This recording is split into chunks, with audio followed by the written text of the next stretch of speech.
Iowa has become the latest state to consider voting restrictions in the wake of an election that saw record turnout. The state's Republican governor signed into law a bill curbing early voting. The AP reports Republicans said the new rules were needed to guard against voting fraud, though they noted Iowa has no history of election irregularities and that November's election saw record turnout with no hint of problems in the state. During debate over the bill, one GOP state senator even said, quote, "The ultimate voter suppression is a very large swath of the electorate not having faith in our election systems." What he did not mention was that the lack of faith in systems stems from his party's willingness to repeat Donald Trump's lie that the election was stolen. That Iowa law is now the target of a legal challenge by a Latino civil rights group and a group of Democratic attorneys. And in Georgia, a state that went blue for the very first time since 1992 and sent 2 Democrats to the Senate just 2 months ago on the back of strong turnout, especially among African-American voters in the state.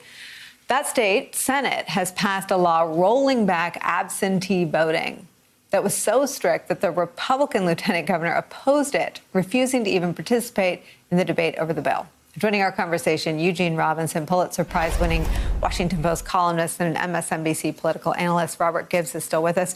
Eugene, this is a disgrace. This is what sore losers do. And it looks like in some of these Republican-heavy state legislatures, they could get away with it. Well, they might get away with it, and it is a disgrace and a scandal. And it would be funny if it weren't so serious, right? In Iowa, have you ever been to Iowa?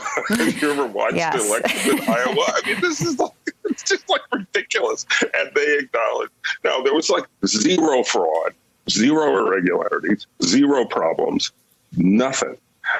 Yet they want to restrict voting. Now, in the case of Iowa, unlike Georgia, it's hard to make the case that this is, the standard Republican attempt to keep people of color from voting. There aren't a whole lot of people of color in Iowa, right? So this is maybe it's other Democratic constituencies.